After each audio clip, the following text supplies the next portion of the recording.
Ora, muito boa tarde a todos os presentes no nosso bonito palácio, um bonito tempo como o que temos hoje, aqui no Palácio do Vosso Júri, Gabinete de Estudos Oliciponenses, que vos dá as boas-vindas em nome da Câmara Municipal de Lisboa, para mais uma sessão em colaboração com o CHAM e, portanto, numa organização da nossa grande amiga, a professora Nuno Jatel, que através do CHAM tem mantido esta tradição que já vem no 11º ciclo destas conferências luso-italianas, que procuram, em boa hora, fazer uma aproximação da cultura e da história entre Portugal e a Itália, a partir aqui de Lisboa, que é um ponto de ligação perfeito entre Portugal e a Itália. E, portanto, aqui esta tradição que nós, com tanto gosto, aqui mantemos no nosso Gabinete de Estudos Oliciponenses, como sabem, está aberto a todos os interessados e amantes da história de Lisboa e que queiram saber mais sobre a nossa cidade. Hoje vamos ter o professor Carlos Moura, que nos vai falar de uma cidade que temos tanto falado aqui, não só nas conferências luso-italianas, mas também num ciclo que concluímos com a professora Nuno Chatela sobre Dom Manuel I e a Europa, em que a presença de Veneza, entre outras cidades de Itália, esteve sempre presente. E, portanto, será certamente com todo o grande prazer que vamos fruir de uma conferência que nos vai mostrar essa ligação de Veneza a Lisboa, que é sempre tão agradável, duas cidades viradas para o mar, que foram concorrentes há 500 anos, mas que são amigas desde a sua origem, porque a cultura latina une Portugal e a Itália. E vamos, portanto, começar a sessão dando primeiro a apresentação como ponto preliminar destas sessões à professora Nuno Chatela Alexandrina. Boa tarde a todos, muito bem-vindos a todos os presentes aqui presenciais e aos que estarão ligados via net. Hoje é para mim um grande prazer e muito agradeço ao professor Carlos Moura, que tem aceito o convite para participar e para nos dar a conhecer o seu trabalho sobre os desenhos venezianos. O professor Carlos Moura é conhecido, é professor jubilado da Universidade de Lisboa, é doutorado em História da Arte Moderna, sempre foi professor na Universidade Nova de Lisboa, tem uma vasta obra publicada, era preciso fazer uma conferência aqui para enumerar todos os trabalhos do professor. E hoje nos vai apresentar uma comunicação sobre reflexos de Veneza, desenhos e artistas venezianos nas coleções dos museus de Lisboa. Eu muito agradeço mais uma vez ao professor, agradeço o GEO, o Gabinete de Estudos Oliciponenses,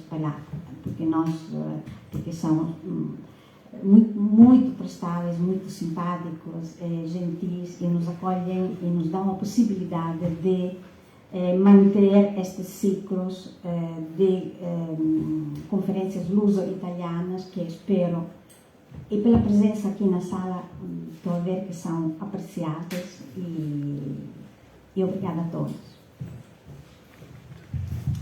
Muito obrigado.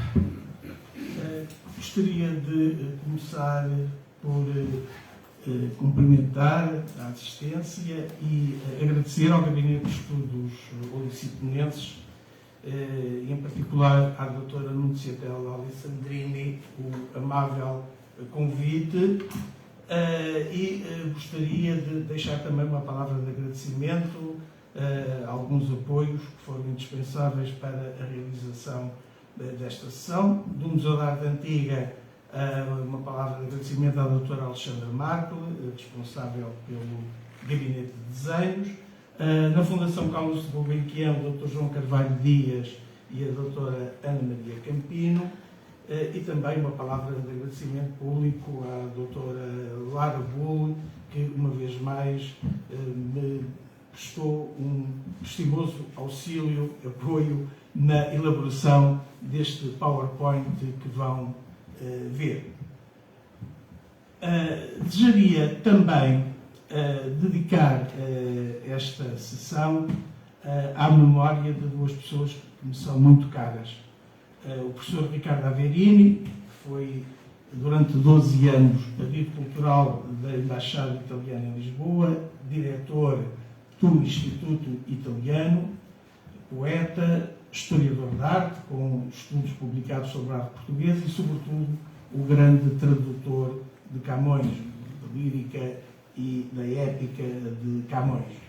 O professor Ricardo Averini, com as suas traduções de Camões, fez um pouco o equivalente ao que, em anos recentes, o Dr. Vasco Graça Moura realizou com a poesia de Dante e Petrarca.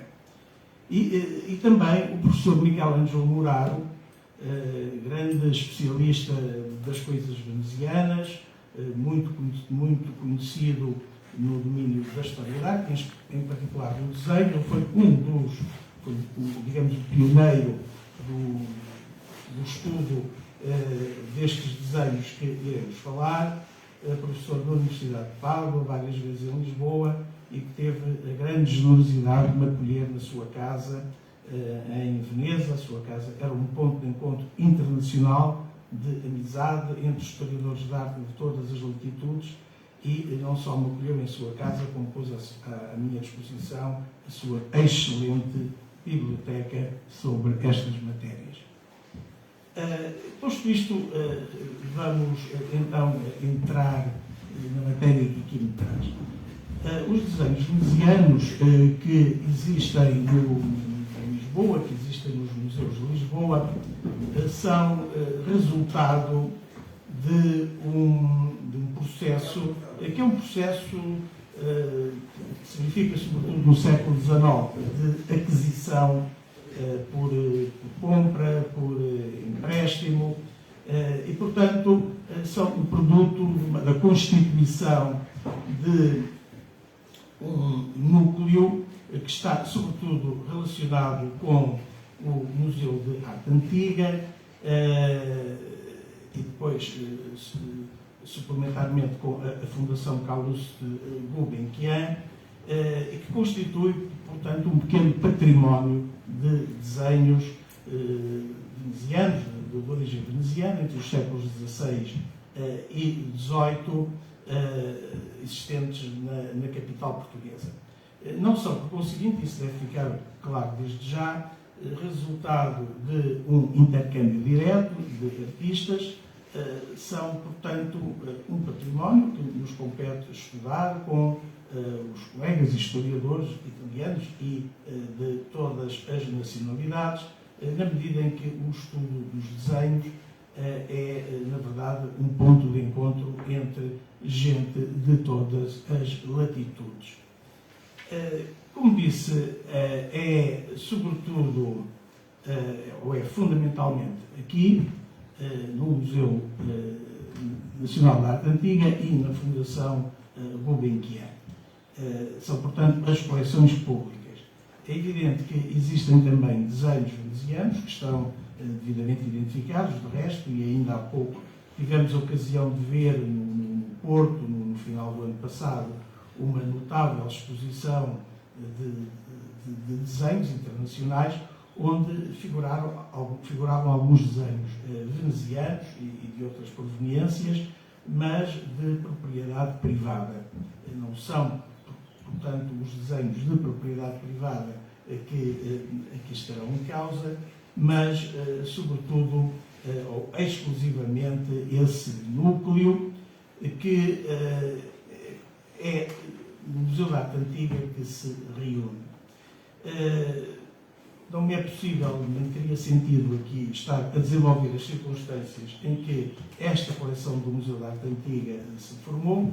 Diria que o seu núcleo mais forte decorre de uma grande coleção, acima de 400 desenhos, que em 1801 foi posta no mercado, foi colocada no mercado por um pintor, Jerónimo de Barros Ferreira, que adquiriu, não sabemos bem onde, e esse núcleo colocado no mercado foi então adquirido por uma instituição que já não existe, aliás durou muito pouco tempo, a Oficina Calcográfica e Literária do Arco Cego, do qual esse núcleo passou depois para a Imprensa Régia de Lisboa, daqui para a Academia de Belas Artes e mais tarde incorporada nas coleções do Museu de Arte Antiga. Portanto, é um percurso que explica como parte desses desenhos que estejam hoje no museu, a par, como disse há pouco, de compras e doações pontuais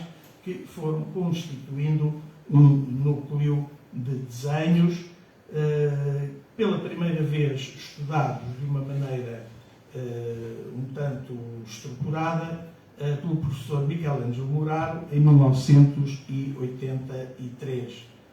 No ano seguinte, em 84, e sob a orientação do professor Michelangelo Muraro, fiz um trabalho académico à volta destes desenhos, tendo, no entanto, enfim, orientado a minha vida académica numa outra direção. Devo dizer que, neste momento, não me apresento aqui como especialista do desenho, eu apresento-me como alguém que estudou os desenhos, nomeadamente o desenho veneziano, que agora está procurando recuperar uma coisa ou outra, mas que, efetivamente, depois dos anos 80, abandonei, de facto, esta área. Estes desenhos, entretanto, continuaram a ser vistos, e há contributos que eu queria aqui registrar, do Dr. José Alberto Seabra, do Museu da Arte Antiga, da Dra. Alexandra Marco, e mais recentemente de Nicholas Turner, um grande especialista em inglês, responsável, de resto, por duas importantes exposições no ano 2000 e no ano 2021 de desenhos de mestres europeus em coleções portuguesas. Posto isto e feitas estas prevenções, vamos recordar em palavras telegráficas um pouco o que significa Veneza, o que é Veneza em termos de história, em termos de arte, e o que é que o desenho significa ou representa no contexto veneziano. A realidade histórica de Veneza é muito longa, como sabem, dura como Estado independente até a intervenção napoleónica, que liquida no início do século XIX a independência do Estado veneziano e constitui, enfim, uma história verdadeiramente admirável. Essa história tem, digamos, duas componentes fundamentais. E eu estou aqui a referir isto porque, de algum modo, estes aspectos têm a ver depois com a dimensão artística dos artistas e o modo como eles funcionam. Há uma dimensão que é eminentemente terrestre, aquilo que os venezianos chamavam o stato di terra, ou stato di terra, e uma dimensão marítima, uma dimensão que é de comércio e também de afirmação imperial, que é o chamado stato di mare. O stato di terra, portanto, aquilo que é Veneza propriamente dita, decorre da cidade, que aqui podem, neste mapa que nos oferece a situação no final do século XV, quando, por razões históricas que são interessantes, mas que não é possível aqui, nem faria sentido desenvolver, Veneza tem uma amplitude territorial muito grande, ela estende as suas fronteiras praticamente até às portas de Milão.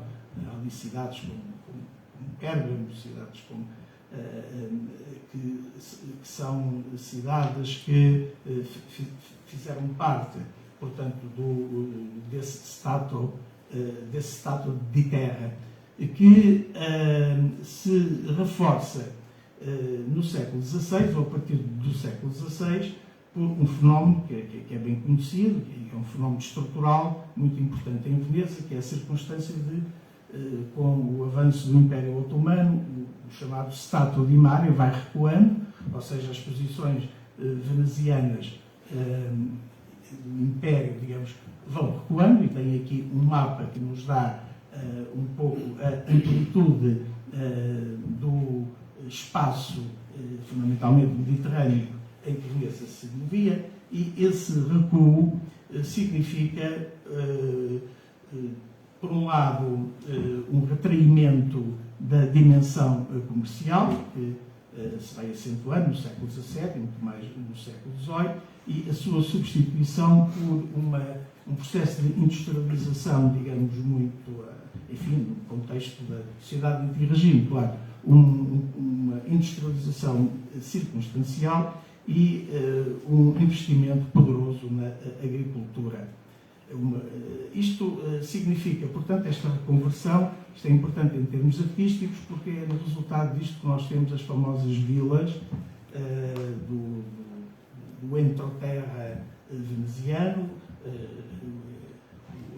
as famosas vilas do arquiteto Palladio, não é? E depois com toda a decoração interior, que afeta muito o século XVII e o século XVI, o XVII e o XVIII.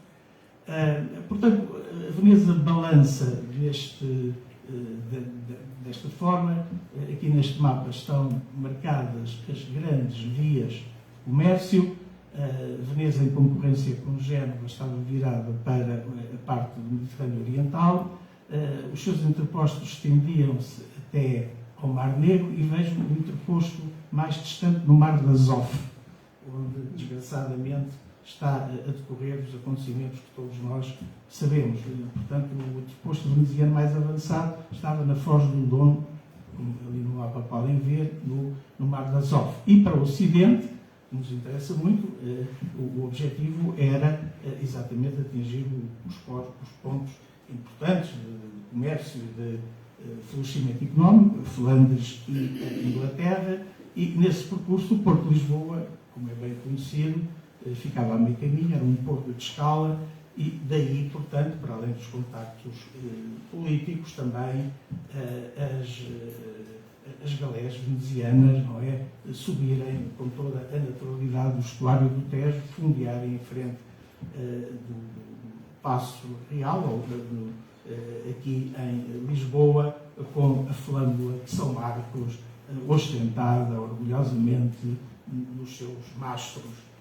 E aqui temos, por falar em São Marcos, justamente a consciência, não é, destes aspectos que eu acabei de traçar, refletidos na cultura visual, refletidos na arte, refletidos nas imagens, refletidos na iconografia.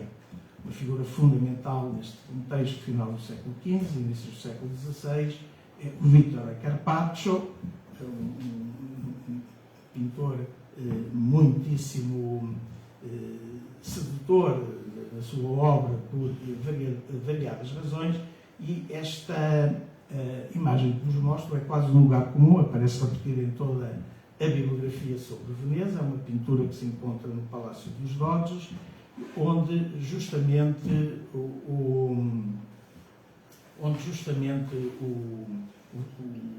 Carpaccio fixa, digamos, uma imagem poderosíssima de Veneza. Isto poderia funcionar como uma metonímia da Sereníssima República, porque o leão é o símbolo de São Marcos, São Marcos é o patrono da cidade desde a Alta Idade Média, e o leão de São Marcos, claramente enunciado, Veneza retirando do mar, e o cenário de Veneza é determinante para tudo, para toda a arte veneziana, incluindo os fragmentos gráficos, aqueles desenhos, muitos deles que temos nas nossas coleções. É um lugar muito particular, nascido numa laguna. Eu vou usar o termo laguna em português, há o termo ria, que é o termo equivalente, mas o termo laguna e o substantivo laguna e o adjetivo lagunar é tão sugestivo a propósito de Veneza que eu não sou capaz de me exprimir de outra maneira. Esta imagem é perfeitamente extraordinária.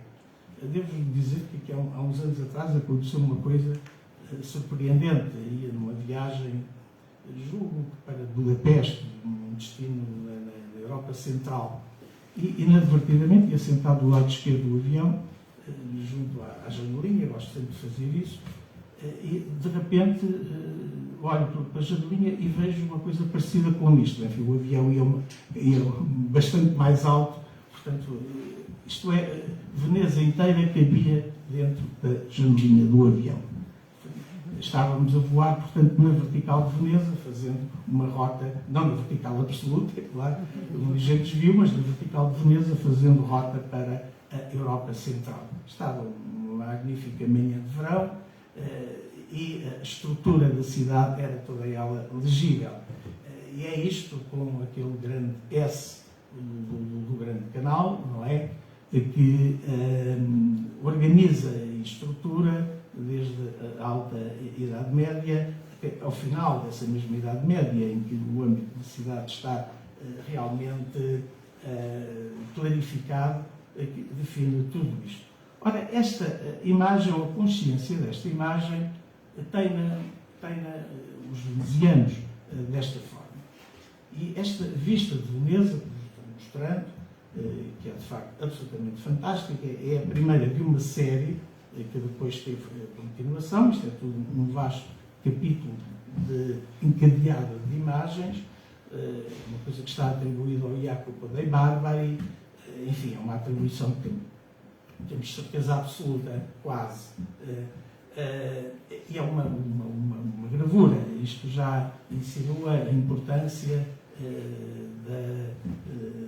das gravuras também na cultura veneziana. E esta enorme vista, isto tem de facto dimensões bastante apreciáveis. Já tive a oportunidade de ver isto várias vezes em exposições, quando em vez aparece em várias exposições. Isto mostra-nos, portanto, a organização da cidade, que estava colocada exatamente no meio da laguna, portanto, totalmente rodeada de água, organizada com os seus sestieri, isto é, os seus bairros, e vale a pena referi-los aqui. Estamos em Veneza, então é San Marco, Castello, São Paulo, Canareggio, Santa Croce e Dorsoduro. Eu faço aqui um compromisso entre o italiano e o veneziano, porque em Veneza há uma língua, eu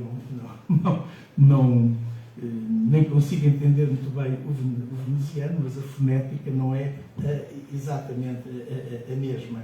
Portanto, é esta a estrutura de uma cidade que efetivamente teve grandes relações com Portugal, isso tem sido sublinhado, e dessas relações eu gostaria apenas de sinalizar duas que de algum modo podem ajudar a perceber alguns destes lampejos culturais do século XVI. Eu vou referir dois autores portugueses que falam de Veneza. O primeiro é Camões dos Lusíadas, justamente no canto terceiro, quando Gama discursa perante o rei de Melinde, descrevendo a Europa, ele diz em determinado momento: e no seio, homem antenor já muros levantou, a soberba Veneza está no meio das águas, que tão baixa começou. Da terra um braço vem ao mar, cheio de esforço, nações várias sujeitou, braço forte de gente sublimada, não menos nos engenhos que na espada. Enfim, Camões refere-se a Antenor. Antenor é o troiano que fundou Pádua. Aqui é uma dificuldade, é que Veneza não tem um antepassado clássico, é Pádua, que pertencia ao Estado veneziano, ligado a Antenor, e depois esta ideia camoniana da Itália como um braço, não é? Um braço de terra, em que Veneza, portanto, tem este lugar. E depois um texto absolutamente fabuloso, que eu lamento que não seja conhecido internacionalmente. Internacionalmente fala-se, toda a bibliografia cita o Filipe de Comines, o grande cronista, não é? Final da Idade Média, não é? Que fala do grande canal como uma grande estrada. quando nós temos uma descrição magnífica de Veneza, feita, enfim, publicada no final do século XVI, do Frei Pantaleão de Aveiro. O Frei Pantaleão de Aveiro é um homem que faz uma peregrinação à Terra Santa, um itinerário da Terra Santa. Ele está em Veneza em 1562, portanto 10 anos antes da publicação dos Lusíadas de Camões. Veneza era o ponto de partida para quem demandava a Palestina e os lugares santos. E o capítulo 1 do chamado Itinerário da Terra Santa, de Pantaleão de Aveiro, é qualquer coisa de notável. É uma verdadeira reportagem jornalística, não é? Extensa, detalhada, em que ele, em certo momento, descreve a via, ou seja, a rua que ligava a Piazza de San Marco ao Rialto, e que era, digamos, a grande artéria comercial.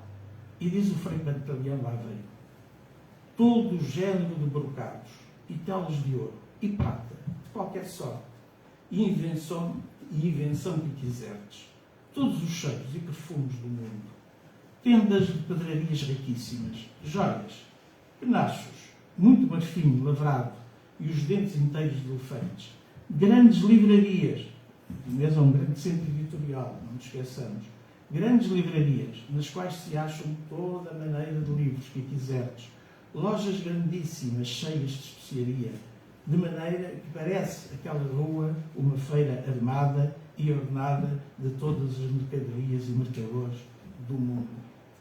É esta, portanto, a imagem, e é este, portanto, o quadro que é Veneza. Olhando nas relações com Portugal e olhando no acervo artístico veneziano dos nossos museus, e, nomeadamente, a questão do desenho e o modo como o desenho participa nos mecanismos da criação artística veneziana e, muito em particular, na sua ligação quer com a pintura, quer com a gravura, porque estas são as duas valências. Este caso, que vou rapidamente mencionar, pode-nos servir como ponto de partida e para esclarecer até muita coisa. Aqui vou funcionar ao contrário, vou partir da pintura para o desenho e não dos desenhos para a pintura, como irei fazer já logo a seguir. Esta é uma das pinturas existentes no Museu Calouste Gulbenkian. O Sr. Gulbenkian tinha um grande gosto pelas coisas venezianas, era uma das suas estratégias de compra e de colecionador, e ele adquire esta Sagrada Família de Lourdes, do museu, que é uma coisa fantástica. Esta pintura está datada e assinada, 1505, e conhecemos não só a pintura, como também alguns dos desenhos associados à sua confecção, à sua preparação, à sua ideação. O Vítor Carpaccio é um homem que se situa na passagem da Idade Média para o Renascimento, é um homem que abre, de alguma maneira, contribui também para essa viragem no sentido do Renascimento, mas é um homem com um pé mais forte na época anterior. O desenho, o modo como o desenho funciona na sua oficina é típico da tradição medieval italiana, aquela tradição que conhecemos do Giotto, que conhecemos do Cennini, que é o grande teórico do final da Idade Média, que fala destas coisas, mas na Toscana. E ele, nesta pintura, curiosamente, o Carpaccio já está um pouco em crise, que já está a imitar um bocadinho o Giorgione, que é o jovem e a grande figura que, juntamente com o Tiziano, opera a viragem para o Renascimento na pintura, em força, acompanhando o Giovanni Bellini, que é outra grande figura. Ele aqui, de certo modo, esforça-se por se aproximar, e nesta pintura, eu, muito sinteticamente, diria o seguinte: nós temos aqui dois blocos, claramente se entende. Há um primeiro bloco das figuras do primeiro plano, não é? Os doadores, o casal à direita, suntuosamente vestidos, não é? E depois Maria e José com o menino. E depois temos o bloco do fundo, constituído por um apontamento paisagístico, soberbo, e que está povoado de pequenas figuras. Se forem ao Museu da Gulbenkian, enfim, desde que não seja numa atitude excessiva, coloquem o nariz quase em cima da pintura. Para quem é miúdo, como eu, tem dificuldade, porque vão encontrar um mundo surpreendente de realidades. Por trás da cabeça da senhora, por exemplo, estão duas figurinhas disputando uma espécie de jogo. E depois estes cavaleiros orientais. Há aqui um ritmo narrativo, é muito Carpaccio. Reparem que eles vêm da esquerda para a direita, é o ritmo, e a esquerda para a direita é o sentido com que nós lemos, é o sentido da leitura. E depois há o fundo paisagístico. Ora bem, sobre isto, nós temos designadamente 2 casos que foram, aliás, notavelmente estudados pelo professor Michelangelo Muraro, portanto, de desenhos preparatórios. E estamos aqui a entrar aos supostamente preparatórios. Em matéria de desenho, estas coisas são um pouco escorregadias, eu estou aqui a simplificar muito. Mas vamos partir do princípio que são desenhos preparatórios, é possível que sim, desta e de outras pinturas. O que estão a ver, há uma destas fotografias que está a cores, que é a do Museu do Louvre, do Gabinete de Desenhos do Louvre. A outra do Gabinete de Desenhos dos Uffizi é uma fotografia a preto e branco, portanto, ali é uma fotografia a preto e branco, porque o desenho também tem cor. É só essa observação. Mas podem perceber pelo desenho dos Uffizi que há ali uma ideia da composição, portanto, da disposição da figura de Maria e de José, e no caso do Louvre, dos cavaleiros e daquela comitiva. Portanto, isto dá uma ideia de como o desenho funcionava. Mas, como vos disse há pouco, neste momento opera-se em Veneza uma viragem. E a viragem é a viragem para a grande pintura do Renascimento, e essa viragem para a pintura do Renascimento, que tem como, digamos, principais intervenientes o Giorgione na sua curtíssima carreira, depois o Tiziano na sua longuíssima carreira, e pelo meio o Giovanni Bellini, representando o resto uma família dos Bellini, que produziram vários pintores. Essa viragem é uma viragem que, importa dizê-lo, se processa tendo como base o primado da cor. É sempre um problema em situações deste género, como é aquela em que eu aqui estou, falar do primado da cor, falar na chamada pintura tonal e depois não ter tempo para explicar. Isso obrigaria pelo menos uma meia hora, 45 minutos, isso não me é possível fazer. Assinalo, porém, que esta pintura do Giorgione, cerca de 1505, portanto, é contemporânea do quadro que vimos há pouco no Carpaccio. Isto está hoje na Catedral de Castelfranco Véneto, que é uma pequena localidade a norte de Veneza, aliás, terra natal do próprio Giorgione, uma chamada Palla d'Altare, como se diz em Itália, e conseguem perceber como efetivamente a cor, ou melhor, as intensidades da cor, a variação, a graduação e a quantidade de luz que se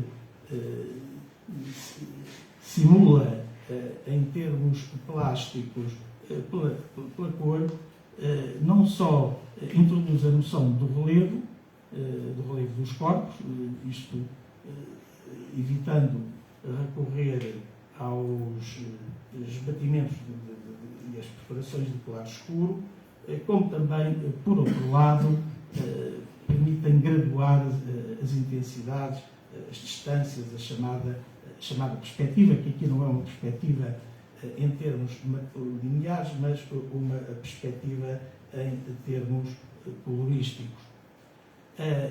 Efetivamente, isto faz com que o desenho em Veneza seja desvalorizado. O Giorgione desenhava pouco, há poucos desenhos do Giorgione, e esta é a grande controvérsia. entre os venezianos e os toscanos, os florentinos à cabeça, não é? Isso, em termos teóricos, vai durar o século XVI, XVII fora, a cor e o desenho. Mas o desenho não deixa de existir.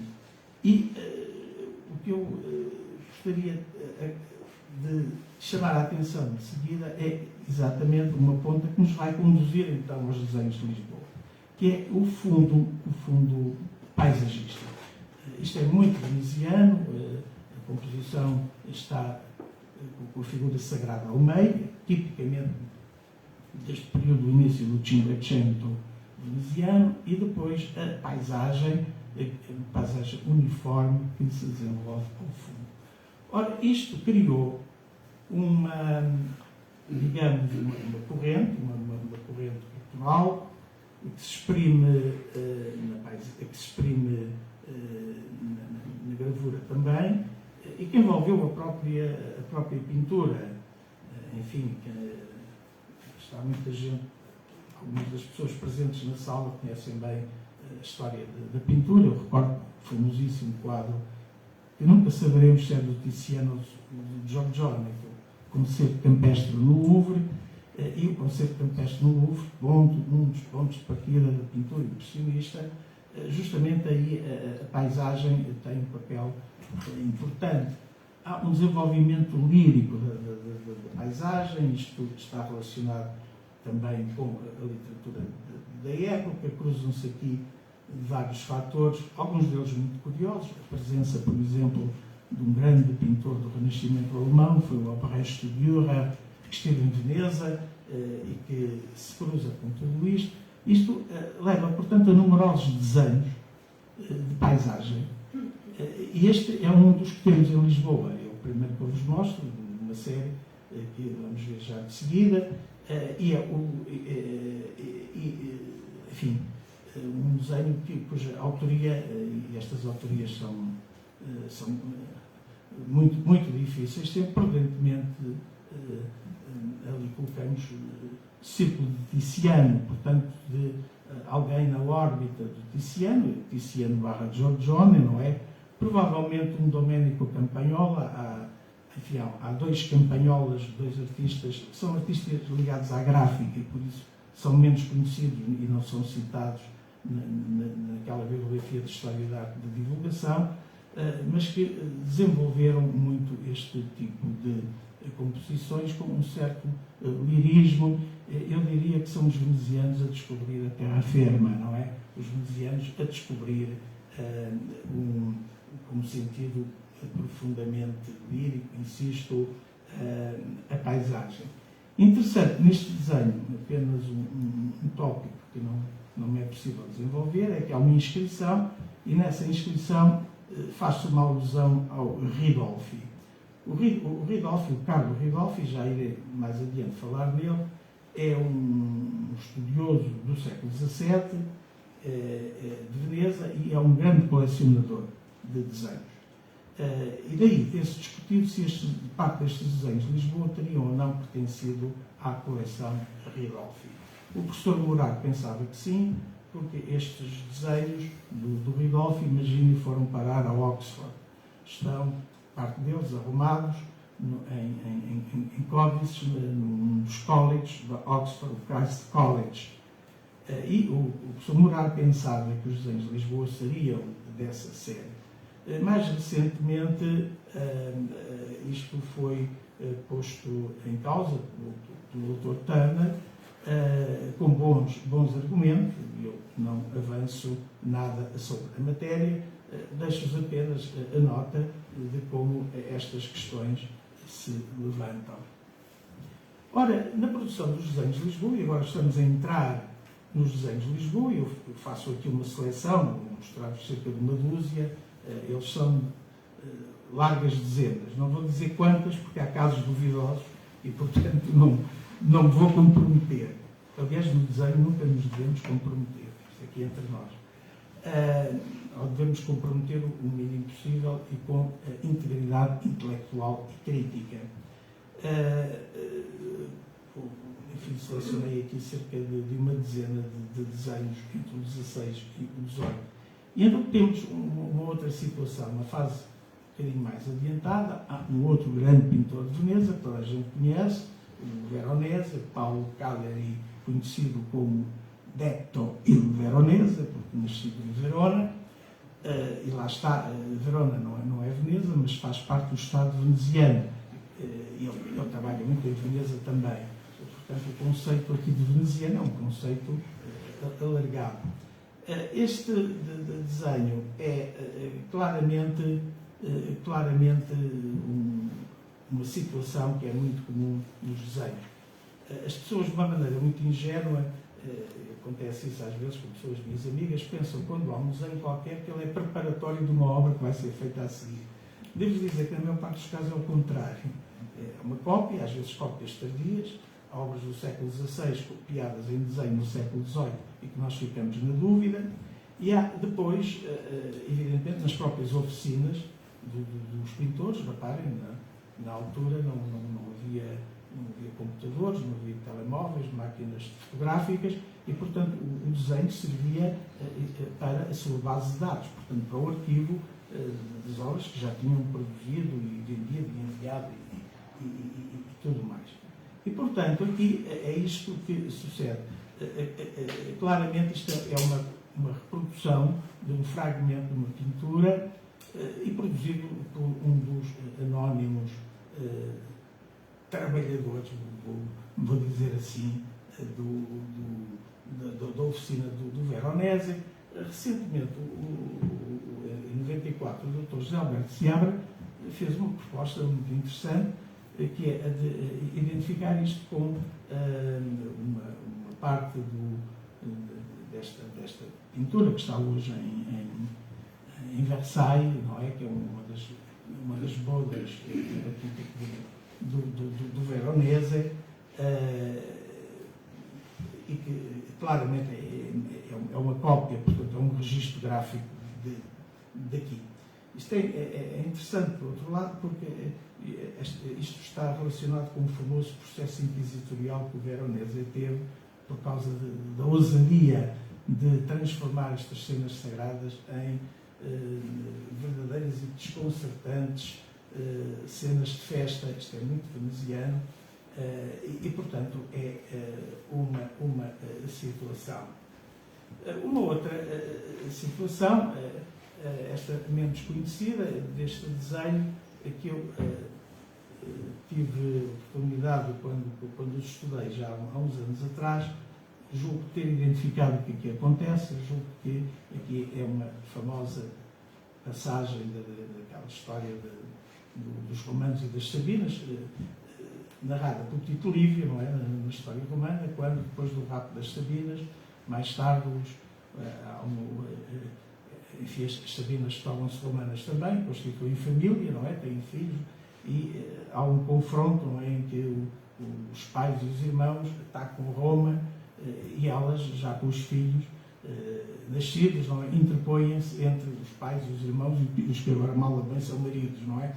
Essa famosa é uma situação que foi objeto, aliás, de resto ao longo da história no arte das artísticas, e aqui isto seguramente para a decoração de uma vila campestre, uma das tais vilas campestres do crescimento de Veneza. Foi essa, e parece-me que acertei, e que nos dá, portanto, o lado, digamos, o outro lado da cultura.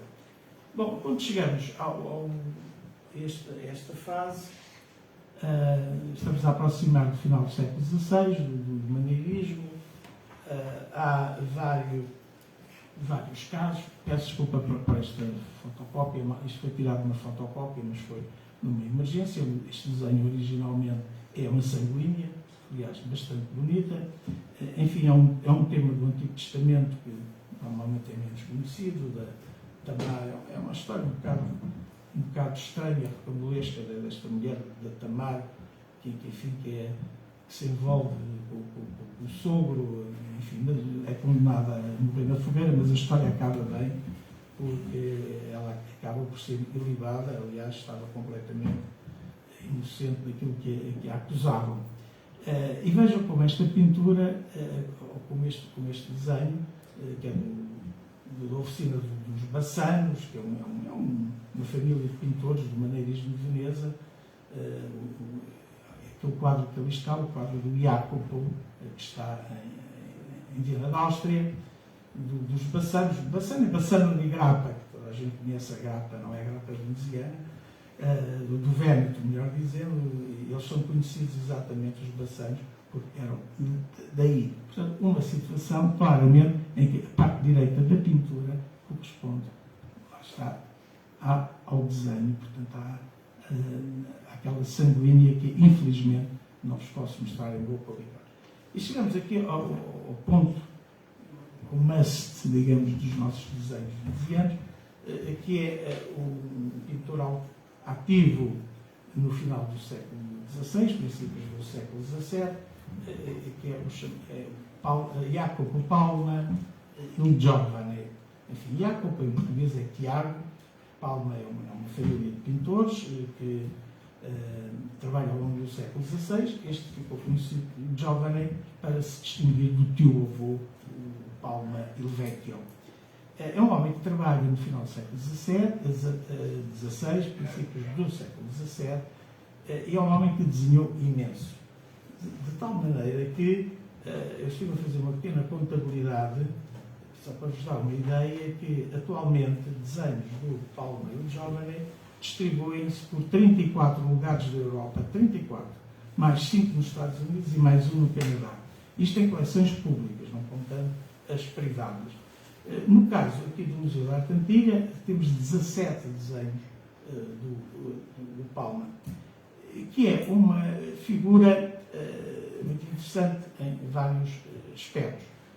É o homem que termina, por assim dizer, o ciclo do maneirismo. É o homem que, depois da morte de Veronese e, sobretudo, depois da morte de Tintoretto, ele fica a liderar o panorama veneziano e fica a liderar até 1628.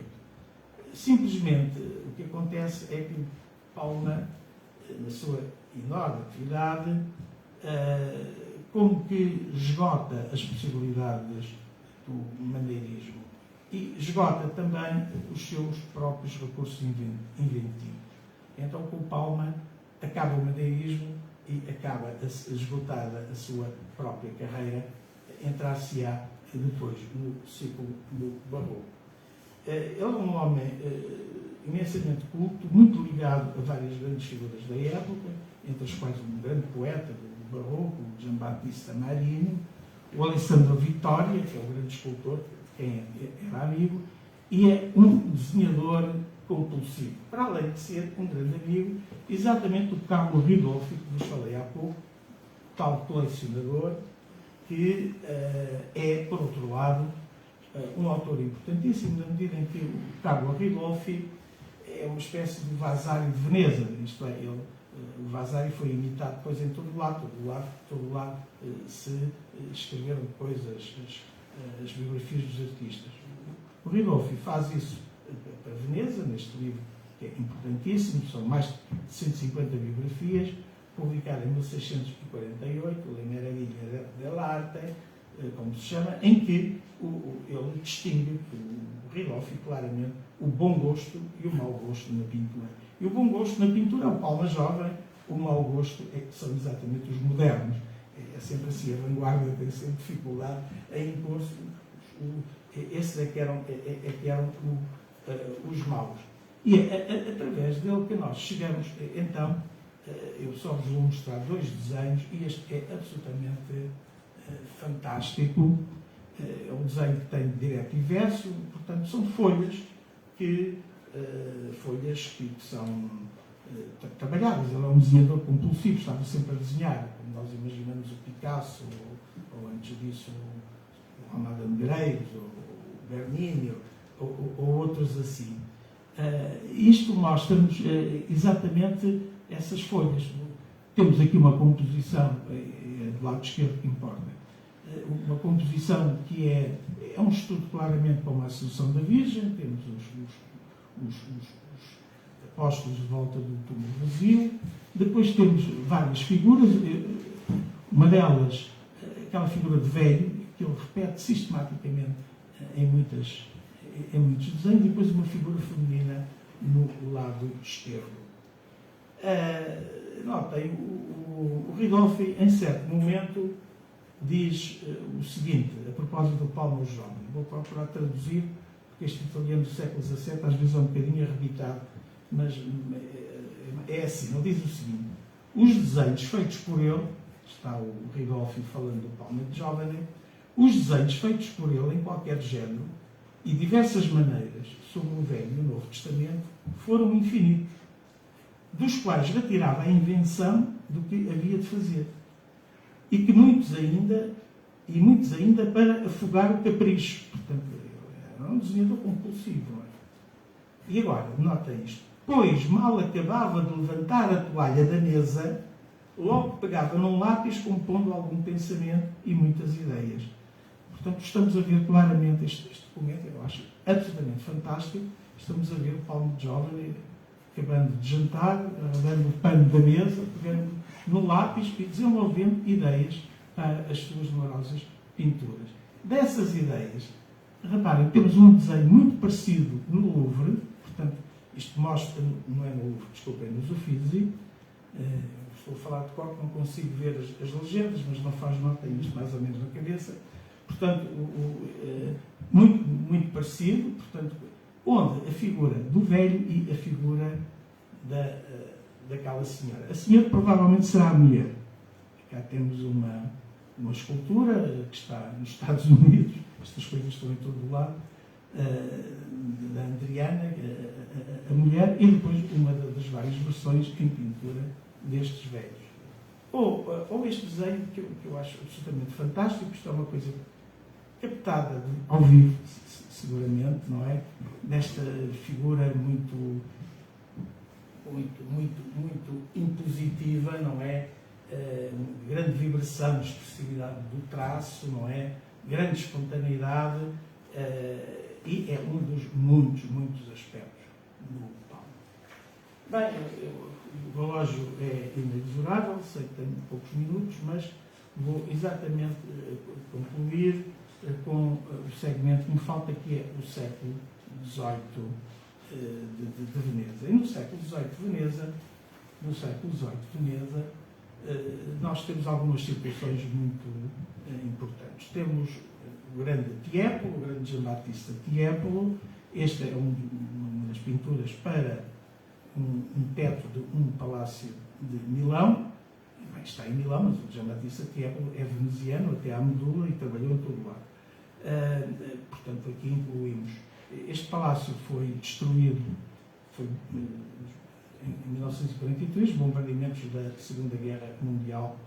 É um desenho muito conhecido, é talvez o mais conhecido dos desenhos venezianos do Museu da Arte Antiga, muito produzido na bibliografia.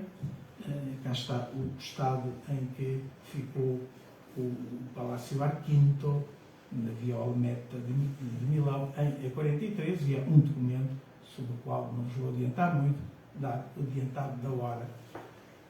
Para vos falar ainda de um excelente desenhador e gravador e um artista de nível do século XVIII veneziano, menos conhecido, que é o Fonte Basso, não é? Que é um homem que, neste desenho, que é um belíssimo desenho, de grande escala, isto tem cerca de meio metro, isto é uma produção já destinada ao mercado. Portanto, aqui já estamos numa outra nova situação, já são os viajantes ingleses, os conoscitori, que circulam e que compram, adquirem estas obras, e o Fonte Basso produz claramente para o mercado. E, por último, e é aqui que vamos concluir, exatamente com duas situações, que são, ou melhor, uma situação, que são os desenhos relacionados com o Francesco Guardi. O Francesco Guardi era um dos favoritos do Sr.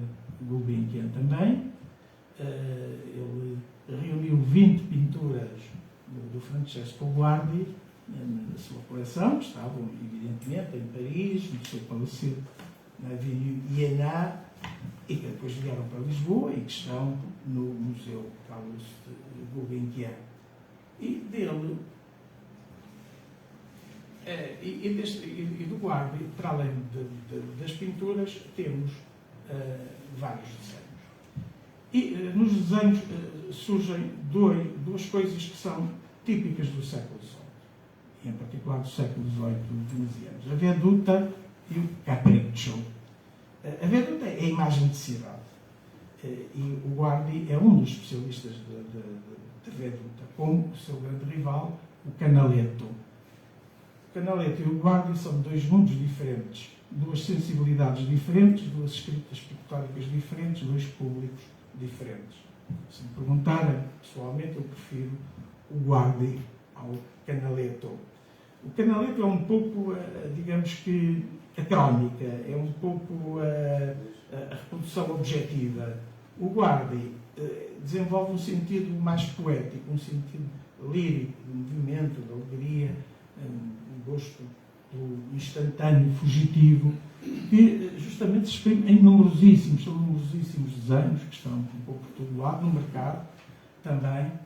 E veja-se, estamos no caso do Museu da Arte Antiga, não é? O Canal Grande de Veneza, e depois, isto é uma pequena brincadeira, a fotografia mais parecida que consegui encontrar,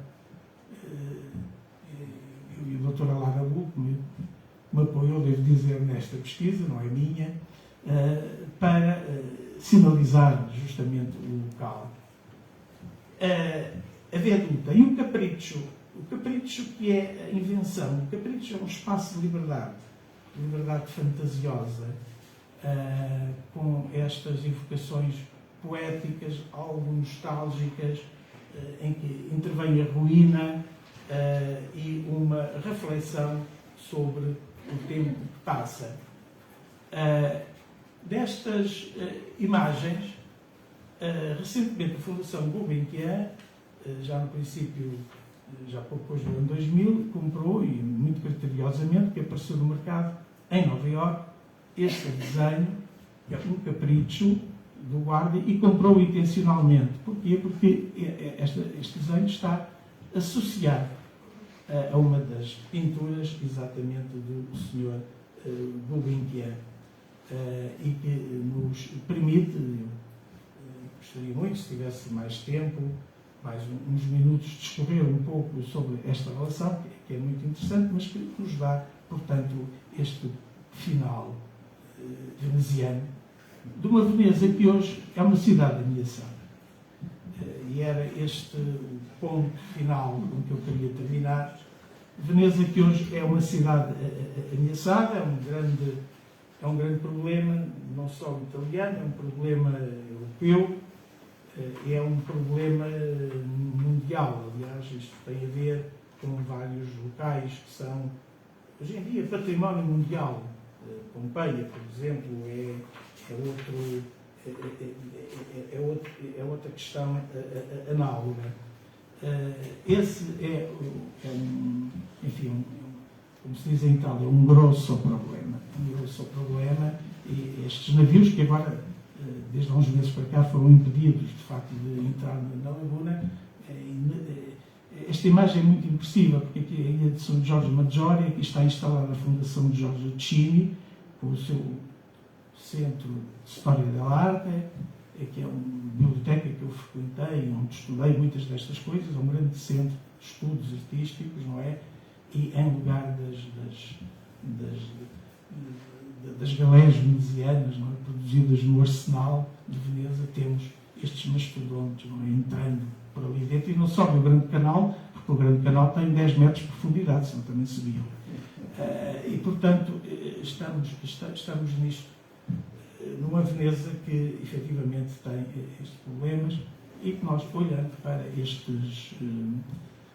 estes caprichos em desenho ou em pintura do nosso do Francesco Guardi, nos levanta toda uma série de questões que ecoam as palavras que eu há pouco mencionei, do nosso Frei Pantaleão de Aveiro. todo o género de brocados, telas de ouro e prata, qualquer sorte de invenção quiserdes, todos os cheios e perfumes do mundo, tendas de pedraria riquíssimas, joias, pranchas, muito marfim lavrado, dentes inteiros de elefantes, grandes livrarias, tudo o que quiserdes, etc. Muito obrigado.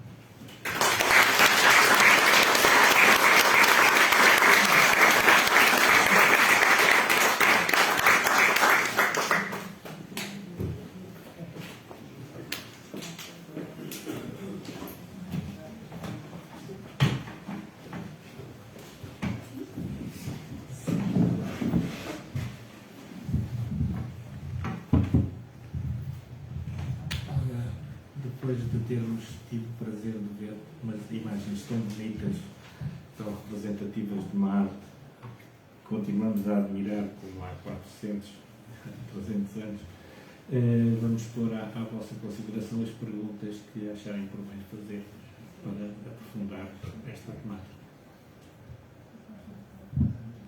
Sim, muitíssimo obrigada para esta viagem em Veneza e para esta magnífica resenha de desenhos venezianos. Eu fiquei muito... Quando vi a vista mais antiga de Veneza com a vista moderna, que parece a mesma coisa. E depois estou com muita vontade de ler o que Frei Pantaleão de Aveiro escreveu sobre Veneza. Divulgar. Exatamente. Acho que podia ser uma pista de investigação, ou um trabalho a fazer, recolher tudo aquilo que foi escrito sobre Veneza, por exemplo, por portugueses. Porque não sei se é um trabalho que foi feito ou que, mas acho que há aqui muitas dicas que podem ser aproveitadas. Portanto, mais uma vez, muito obrigada. Agora, sim. Eu acrescentaria que, relativamente a isso, há um estudo de uma historiadora que, lamentavelmente, não tenho presente, está publicado na Imprensa Nacional Casa da Moeda, uma grande recolha documental de arquivos de A Julieta. Exatamente. A Julieta Teixeira Matos. Exatamente. Depois, por outro lado, este Frei Pantaleão de Aveiro tem um aspecto curioso. Há uns anos atrás ele foi objeto de um tratamento literário, em termos de ficção literária, de um romance interessantíssimo, que é A Casa do Pó. Foi um best-seller na altura. O autor, já falecido, quis tentar fazer um estudo académico sobre o Frei Pantaleão de Aveiro. Só que aquilo não conseguiu passar de determinadas barreiras. Ele tinha certas suspeitas de certas coisas, de certos laços familiares, o Frei Pantaleão, que não conseguia provar, não é? E então fez aquilo que muitas vezes acontece, passou para a ficção, fez A Casa do Pó, que é um romance, penso que muitos dos presentes da sala leram, e hoje fala-se menos, mas na altura foi um best-seller, com edições sucessivas. É daqueles livros que se fala muito num determinado momento, depois caem no esquecimento, até que alguém pega neles como se fosse uma grande descoberta e voltam a entrar na onda, não é? Mas é A Casa do Pó, Fernando Campos.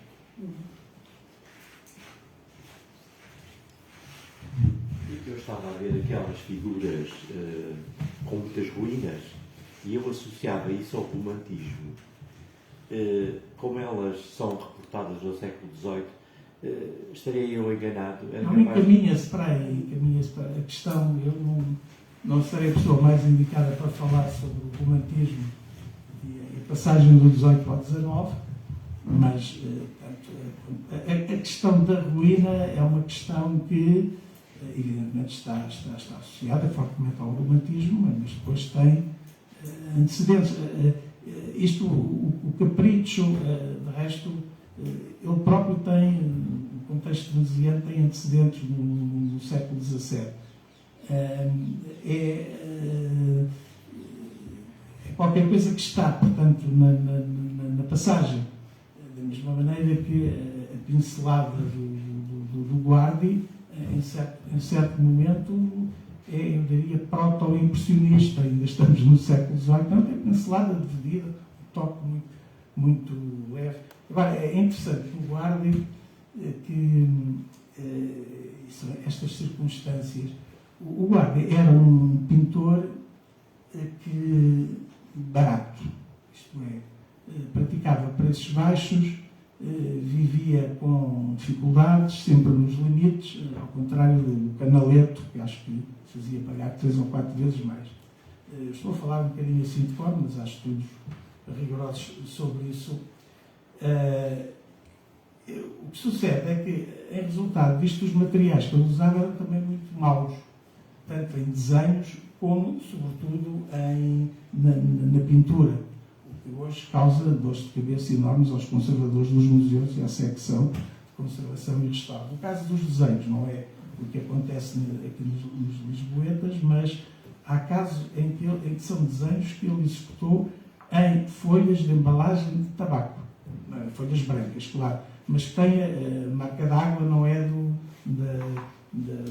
fabricante de tabaco, não é? Isto para dizer como essas coisas aconteciam. Agora, de facto, isto da ruína tem muito que se diga, mas não é necessariamente. É um discurso que se encaminha, não é? É um discurso que se encaminha, para o qual Veneza contribui bastante. Portanto, este mito, ao qual eu ajudei também um bocadinho, da Veneza decadente, porque não é um mito, infelizmente é uma realidade dolorosa, mas esta imagem, no fundo, esta imagem vai ao encontro exatamente desse mito, que é um mito depois romântico, começa com o Byron e vai por aí fora, e acaba no Thomas Mann, não é? Da famosa Morte em Veneza, e o filme e tudo mais. Mas isso é um ciclo de considerações fora aqui do nosso horizonte. Muito obrigado. Veneza dá para muito, como vimos, mas enfim, dá.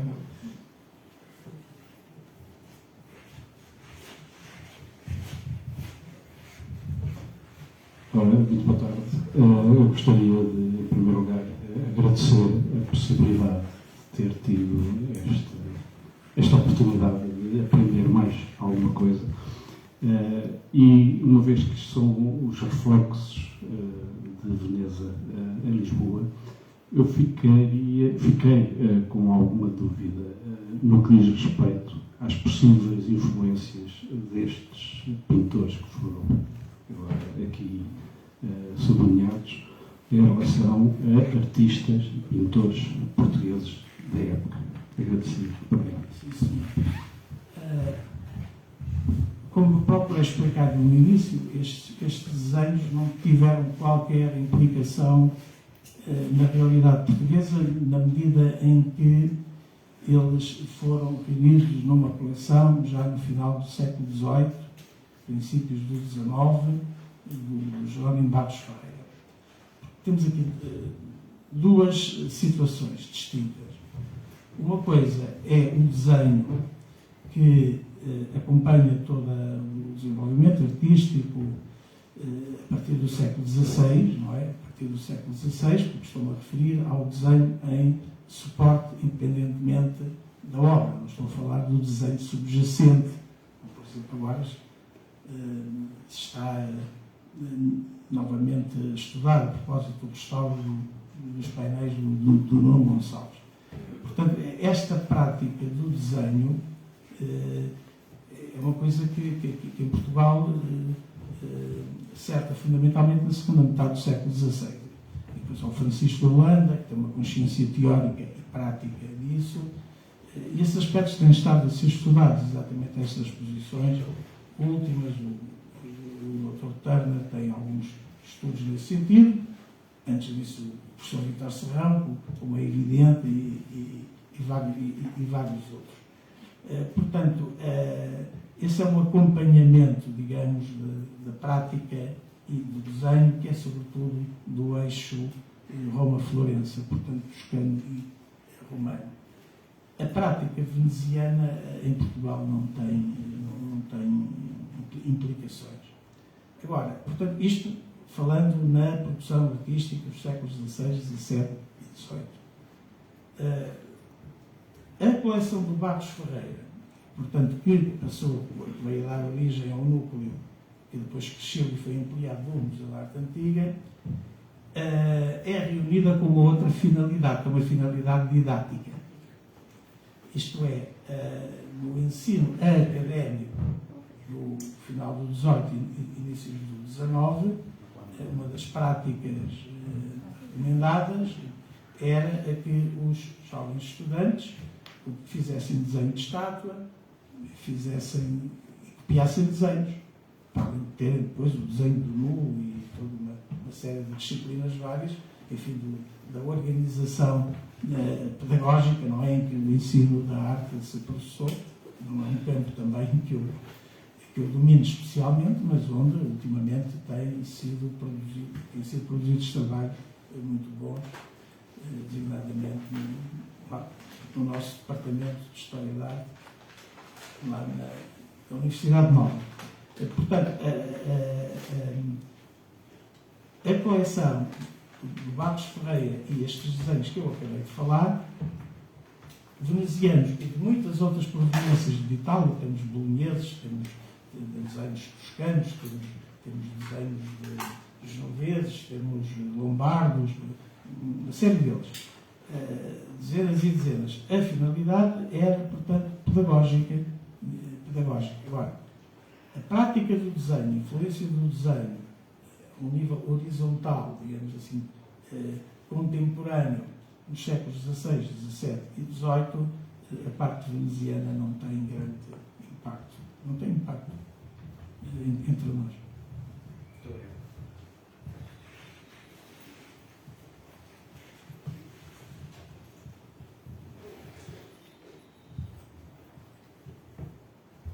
Devo dizer que, na atualidade do desenho veneziano, neste momento, em Londres, abriu, no princípio desta semana, uma importante exposição sobre desenhos venezianos do Settecento. Isto está sempre a acontecer.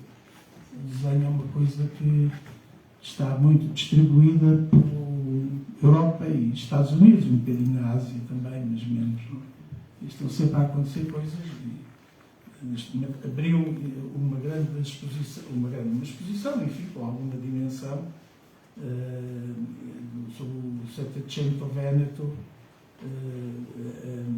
Stephen Onping Fine Art, em Londres. Só para dar notícia da atualidade destas coisas. Todos os anos há sempre qualquer coisa neste momento. Não há perguntas? Não há mais intervenções? Não. Bom, vamos fazer um encerramento depois de tanta beleza que vimos hoje e recordar-vos que no próximo dia 13 temos uma nova sessão aqui de estudos luso-italianos que convém dar continuidade, portanto será antes de irmos de férias em agosto, que é sobre Leopoldo Battistini, mestre e professor. Virá cá falar o diretor do museu da escola secundária Marquês de Pombal, que tem o museu do Leopoldo Battistini. Então estão convidados e continuem a vir e a fruir deste nosso encontro luso-italiano. Muito obrigado. Muito obrigado.